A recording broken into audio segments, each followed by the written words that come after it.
যে নারী রাতে ঘুমানোর সময় 7টি জিনিস ঘরে রাখবে ওই নারীর কপাল খুলবে, সকল বিপদ থেকে আল্লাহ হেফাজত করবেন, আল্লাহ তাআলা সংসারে আর্থিক উন্নতি দান করবেন। ওই নারী আল্লাহর কাছে হাত তুলে যা চাইবে আল্লাহ তাআলা তাই দিবেন। ওই পরিবারের সবাইকে আল্লাহ পাক নিরাপত্তা দিবেন। আল্লাহ তাআলা তাদের জন্য ভাগ্যের দরজা খুলে দিবেন, রিজিকের দরজা খুলে দিবেন, কোনো কিছুর অভাব থাকবে না। যদি প্রতি রাতে ঘুমানোর সময়, রাতের বেলা ঘুমানোর সময় আমার মা বোনেরা, সম্মানিত মায়েরা 7টি জিনিস যদি ঘরে রাখতে পারেন কপাল খুলে যাবে। প্রিয় দিনী ভাই ও বোন, আল্লাহ রাব্বুল আলামিন প্রত্যেকটা মানুষকে আল্লাহ পাক সৃষ্টি করেছেন। আল্লাহ কোরআন আল কারীমের মধ্যে বলেন, আল্লাযী খালাকাকা ফাসাওয়াকা ফাআদালাক ফি আইয়ি সূরাতিন মা শাআ রাক্কাবাক। আল্লাহ তাআলা বলেন, বান্দারে আমি সুষম সুবিন্যস্তভাবে তোমাদেরকে সৃষ্টি করেছি। যেখানে হাত দেওয়ার দরকার, যেখানে পা দেওয়ার দরকার, পেট পিঠ যেখানে দেওয়ার দরকার, চোখ যেখানে দেওয়ার দরকার, আমি আল্লাহ রাব্বুল আলামিন তোমাদেরকে সুষম সুবিন্যস্তভাবে সৃষ্টি করেছি। আল্লাহু আকবার। প্রিয় দিনী ভাই ও বোন, আল্লাহ পাক তারপরে বলেন, ফি আইয়ি সূরাতিন মা শাআ রাক্কাবাক। আল্লাহ বলেন, ফেরেশতারা দেহটাকে সৃষ্টি করলো, গঠন করলো। যখন বান্দার চেহারার মধ্যে এসেছে, আমি ফেরেশতাদেরকে বললাম, ও ফেরেশতারা বান্দার চেহারার মধ্যে তোমরা ধরো না, বান্দার চেহারাটা আমি আল্লাহ নিজে স্ট্রাকচার করব, ড্রয়িং করব, আমি আল্লাহর পছন্দ মতো বান্দার চেহারা বানাবো। আল্লাহু আকবার। নারী বলেন, পুরুষ বলেন, সবাইকেই যিনি সৃষ্টি করেছেন আল্লাহ পাকের নামটি একবার হৃদয়ের গহীন থেকে আল্লাহ বলেন, আল্লাহ। প্রিয় দিনী ভাই ও বোন, নারীদের সম্মান কত, মর্যাদা কত, এই হাদিসটি শুনলে অবাক হয়ে যাবেন। নবীজি সাল্লাল্লাহু আলাইহি ওয়াসাল্লাম হাদিসটি বলেছেন, আদ-দুনিয়া কুল্লুহা মাতা ওয়া খায়রুল মাতা'id দুনিয়া ইমরাআতুস সালিহা। গোটা দুনিয়া এবং দুনিয়ার মধ্যে যা কিছু আছে, পাহাড় আছে, গাছপালা আছে, স্বর্ণ আছে, মণিমুক্তা আছে, দামি দামি পাথর আছে, গ্যাসের খনি, লোহার খনি আছে। ও দুনিয়ার মা বোনেরা, আপনাদের মর্যাদা কত শুনে নেন। গোটা দুনিয়ার মধ্যে যা কিছু আছে সব থেকে দামি হলো একজন নেককার নারীর দাম। আল্লাহু আকবার। প্রিয় দিনী ভাই ও বোন, আল্লাহ রাব্বুল আলামিন কোরআন আল কারীমের মধ্যে নারী পুরুষ পরিবারের সবাইকে আল্লাহ পাক ডেকে বললেন, ওয়ালাউ আন্না আহলাল কুরা আমানু ওয়াত্তাকাউ লাফাতাহনা আলাইহিম বারাকাতিম মিনাস সামাই ওয়াল আরদ। আল্লাহ পাক বলেন, যে জনপদবাসী, যে পরিবার আমি আল্লাহর প্রতি ঈমান আনবে, পরিপূর্ণ বিশ্বাস রাখবে এবং আমি আল্লাহকে ভয় করে চলবে, ফাতাহনা আলাইহিম বারাকাতিম মিনাস সামাই ওয়াল আরদ, আমি আল্লাহ রাব্বুল আলামিন তাদের জন্য আসমান এবং জমিনের সমস্ত বরকতের দরজা খুলে দেই, তাদের কোনো কিছুর অভাব থাকবে না। প্রিয় দিনী ভাই ও বোন, যে নারী প্রতি রাতে, যে নারী রাতে ঘুমানোর সময় ঘরে 7টি জিনিস রাখবে, ওই নারীর কপাল খুলে যাবে, ধনী হয়ে যাবেন। ওই নারী তার বাবার পরিবারে থাকলে বাবার পরিবারে বরকত হবে, স্বামীর সংসারে থাকলে স্বামীর সংসারে বরকত হবে, আয় রুজিতে বারাকা হবে। 1 নম্বর, রাতে ঘুমানোর সময় ঘরে 7টি জিনিস, যে জিনিসগুলো রাখবেন, 1 নাম্বার হলো আপনার বিছানার পাশে খাবারের বিশুদ্ধ পানি রাখবেন। এটা রাসূল করিম সাল্লাল্লাহু আলাইহি ওয়াসাল্লামের সুন্নাহ। আপনি যেন বিছানার পাশে হাত দিয়ে যেন আপনি যেন খাবারের পানিটা হাত দিয়ে যেন নাগাল পান, কারণ এমন অবস্থা হতে পারে রাত্রে আপনি হঠাৎ করে প্রচণ্ড সমস্যা, পেট ব্যথা, পিঠ ব্যথা হতে পারে, কঠিন অসুস্থ হতে পারেন। এমন অবস্থা হতে পারে আপনি উঠতে পারতেছেন না, আপনি পানি খাওয়ার জন্য যেতে পারতেছেন না। যদি আপনার হাতের নাগালে আপনার বিছানার পাশে যদি বিশুদ্ধ পানি রাখেন, আপনি এই পানি পান করার মাধ্যমে কঠিন সমস্যা, কঠিন বিপদ থেকে আপনি বাঁচতে পারেন। আল্লাহ হেফাজত আপনাকে করবেন। প্রিয় দিনী ভাই ও বোন, রাতের বেলা যখন পানি পান করবেন, পানি পান করার শুরুতে বিসমিল্লাহির রহমানির রহিম পড়ে নেবেন। তারপরে আপনারা পানিটা পান করবেন নবীজির 6টা নিয়ম মেনে, সুন্নাহ মেনে।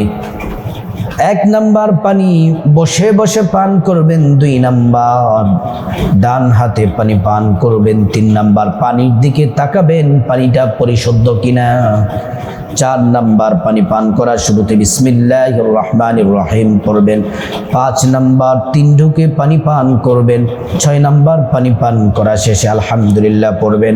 তাহলে যে নারী রাতে ঘুমানোর সময় 7টি জিনিস ঘরে রাখবে, ওই নারীর কপাল খুলবে, সৌভাগ্যবান হবে, বিপদ থেকে আল্লাহ তাআলা রক্ষা করবেন। 1 নাম্বার কাজ হলো আপনার বিছানার পাশে রাতের বেলা জগ দিয়ে অথবা বোতল দিয়ে বিশুদ্ধ খাবার পানি রাখবেন। 2 নাম্বার হচ্ছে আপনি আপনার বিছানার পাশে একটি লাঠি রাখবেন। লাঠি রাখবেন কেন? আত্মরক্ষার জন্য। যদি কোনো বিষাক্ত কোনো কিছু এসে যায়, আত্মরক্ষার জন্য আপনি লাঠি রাখবেন। এই লাঠি রাখতেন সব সময় হযরতে মুসা আলাইহিস সালাম। আমাদের নবীজিও লাঠি রাখতেন। আম্মা জান আয়েশা সিদ্দিকা রাদিয়াল্লাহু আনহা ঘরের মধ্যে সব সময় লাঠি রাখতেন। এটা নবীদের সুন্নাহ।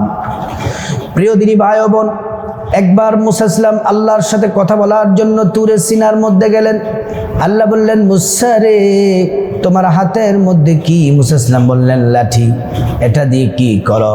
বলতেছে, ছাগল চড়াই, বকরি চড়াই। আর কি করো? এটা যখন মাটির মধ্যে রাখি আপনার হুকুমে লাঠিটা সাপ হয়ে যায়। যখন সমুদ্রের মধ্যে রাখি আপনার হুকুমে সমুদ্রের পানিগুলা রাস্তা হয়ে যায়। আল্লাহু আকবার। আপনার ঘরের মধ্যে যদি সাপ ঢুকে যায়, বিষাক্ত কোনো পোকা যদি ঢুকে যায়, চোর ডাকাত যদি ঢুকে যায়, আত্মরক্ষার জন্য এই লাঠি রাখবেন। লাঠি রাখা এটা নবীদের সুন্নাহ। প্রিয় দিনী ভাই ও বোন, আপনার বিছানার পাশে এমন একটা জায়গার মধ্যে সম্মানের সাথে উঁচু জায়গায় কোরআন শরীফ রাখবেন। রাত্রি যখন ঘুমাবেন চোখটা যেন কোরআন শরীফের দিকে যেন যায়, কারণ কোরআন শরীফের দিকে তাকালে আল্লাহর কথা স্মরণ হবে। আর গোপন কোনো গুনাহ করতে আপনার ভালো লাগবে না। আল্লাহর ভয়ে আপনি কোরআন শরীফটা রাখবেন। এজন্য আপনি কোরআনটা রাতের বেলা এশার নামাজের পরে সূরা মুলুকটা পড়বেন। তাবারাকাল্লাযী বিয়াদিহিল মুলকু ওয়া হুয়া আলা কুল্লি শাইইন কাদির। আর কোরআন যদি আপনার রুমের মধ্যে থাকে, আল্লাহর রহমত নাজিল হবে এবং আল্লাহর দয়া আপনার উপর বর্ষিত হতে থাকবে। প্রিয় দিনী ভাই ও বোন, গুনাহ থেকে আল্লাহ তাআলা রক্ষা করবেন। এই কোরআনকে যখন আপনি সম্মান করবেন, আর কোনো গুনাহের কাজের দিকে ধাবিত হতে পারবেন না। জেনে রাতে ঘুমানোর সময় 7টি জিনিস ঘরে রাখবে। 4 নাম্বার জিনিসটি হলো কাফনের কাপড়ের টুকরো আপনার বালিশের পাশে রাখবেন। এটা সব সময় রাখবেন। পুরুষ হলে 3 টুকরো আর মহিলা হলে 5 টুকরো সাদা কাপড়ের টুকরা রাখবেন। এটা স্মরণ করবেন প্রত্যেক রাতে ঘুমানোর আগে। আমার মুসলিম ভাইয়েরা, এই 3টা টুকরা কাপড় নিয়ে এই কথা ভাববেন, হায় হায় আমি তো মারা যাব, দুনিয়ার সব মায়া ত্যাগ করে চলে যাব, আমাকে এই 3 টুকরো সাদা কাপড় দিয়ে আমাকে কাপড় পরাবে, কাফন পরাবে। তারপরে জীবনের শেষ জন্মের শেষ বিদায় দিয়ে দিবে। মা বোনেরাও এই কাফনের টুকরা 5টা টুকরা হাতের মধ্যে নিয়ে মৃত্যুর কথা স্মরণ করবেন, ইস্তেগফার করবেন। আর মৃত্যুর কথা স্মরণ হবে, এই 5 টুকরো কাপড় আমার শরীরে রাখবে, আমার আত্মীয় স্বজন সব চিরদিনের জন্য আমাকে বিদায় দিবে। প্রিয় দিনী ভাই বোন, আপনাদেরকে বলতে চাই, এই কাপড়ের টুকরাগুলা রাখবেন, মৃত্যুর কথা স্মরণ হবে, আল্লাহর ভয় আপনার অন্তরে আসবে, গুনাহের কাজে ধাবিত হবেন না। 5 নাম্বার হচ্ছে, যে নারী রাতের বেলা ঘরে 7টি জিনিস রাখবেন, তার কপাল খুলবে। এর মধ্যে 5 নাম্বার হচ্ছে ঘরের মধ্যে কিছু কালো জিরা রাখবেন। রাতে ঘুমানোর আগে সামান্য 1 চিমটি কালো জিরা চিবিয়ে খেয়ে নেবেন। রাসূল করিম সাল্লাল্লাহু আলাইহি ওয়াসাল্লাম বললেন, কালো জিরা হচ্ছে সমস্ত রোগের মহা ঔষধ। আপনার ক্যান্সার, ডায়াবেটিস, হার্টের সমস্যা, কিডনিতে সমস্যা, ফুসফুসের সমস্যা, যত ধরনের শারীরিক সমস্যা আছে, আপনি অসুস্থ, যত ধরনের অসুস্থতা আল্লাহ পাক দূর করে দিবেন। আল্লাহর নবী বলছেন সাম, হাদিসের মধ্যে বলেছেন, সাহাবীরা বললেন, ইয়া রাসূলুল্লাহ, সাম মানে কি? নবীজি বললেন, সাম হলো সকল রোগের মহা ঔষধ। এজন্য কালো জিরা আপনার বিছানার পাশে একটা কৌটা অথবা ছোট্ট একটি বক্সের মধ্যে, ছোট্ট একটি পাত্রের মধ্যে কিছু কালো জিরা রাখবেন। প্রত্যেক দিন ঘুমানোর আগে একটু কালো জিরা খাবেন, তারপর পানি খেয়ে তারপর ঘুমাবেন। প্রিয় দিনী ভাই বোন, জেনে রাতের বেলা ঘুমানোর সময় 7টি জিনিস রাখবে, তার কপাল খুলে যাবে। 6 নাম্বার জিনিসটি হলো, রাতের বেলা খাবার খাওয়া শেষ হয়ে গেলে আপনার থালা বাসনগুলা পরিষ্কার করে নেবেন, থালা বাসনগুলা পরিষ্কার করে ধুয়ে নেবেন। এবং আপনি যে পাতিল থেকে ভাত তরকারি নিয়ে আপনারা খাবেন, যে খাবারগুলো অবশিষ্ট থাকবে পাতিলার মধ্যে, এটা ভাতের পাতিল হোক আর তরকারির পাতিল হোক, আর বাটির মধ্যে তরকারি থাকুক, প্রত্যেকটা পাত্র যেগুলোর মধ্যে খাবার আছে সেগুলাকে ঢেকে রাখবেন। এটা রাসূল করিম সাল্লাল্লাহু আলাইহি ওয়াসাল্লামের সুন্নাহ। খাবারগুলা যদি ঢেকে না রাখেন, কঠিন সমস্যার মধ্যে পড়ে যাবেন, বিপদের মধ্যে পড়ে যাবেন। দুষ্ট শয়তানের নজর লাগবে খাবারের মধ্যে, দুষ্ট জিন্নাতের নজর লাগবে খাবারের মধ্যে। খাবারের মধ্যে বিষাক্ত পোকামাকড় থাকতে পারে, যেগুলার ব্যাকটেরিয়া হয়ে আপনার জীবাণু আপনার ভিতরে যে আপনি অসুস্থ হয়ে যেতে পারেন এই খাবারগুলা গ্রহণ করলে। এজন্য নবীজি বলছেন, তোমরা খাবারগুলা কি করো? ঢেকে রাখো। যে নারী রাতে ঘুমানোর সময় 7টি জিনিস ঘরে রাখবে, ওই নারীর কপাল খুলবে। সর্বশেষ 7 নাম্বার জিনিসটি হলো, ঘরের দরজা জানলা যখন বন্ধ করবেন, বন্ধ করার সময় পড়ে নিবেন বিসমিল্লাহির রহমানির রহিম। ঘরের দরজা জানলা বন্ধ করবেন, বিসমিল্লাহ বলে ঘরের দরজা জানলা বন্ধ করবেন। আপনার ঘরটা নিরাপদ হয়ে যাবে, শয়তান পালায়া যাবে, জিন্নাত আপনার ঘরে থাকতে পারবে না, আপনার ঘরে চুরি হবে না, ডাকাতি হবে না। আল্লাহ তাআলা সব কিছু আপনাকে হেফাজত করবেন। প্রিয় দিনী ভাই ও বোন, আপনার মাকে, আপনার বোনকে, আপনার স্ত্রীকে, আপনার কন্যাকে আজকের এই আলোচনা সবটা শোনাবেন। যদি যে নারী রাতে ঘুমানোর সময় 7টি জিনিস রাখবে, ওই নারীর কপাল খুলে যাবে, আল্লাহর রহমত নাজিল হবে, আল্লাহ পাক তার ভাগ্যটা পরিবর্তন করে দিবেন। আল্লাহ পাক প্রত্যেক মা বোনকে এই কাজগুলা সুন্দরভাবে সঠিকভাবে করার আল্লাহ পাক তৌফিক দান করুন।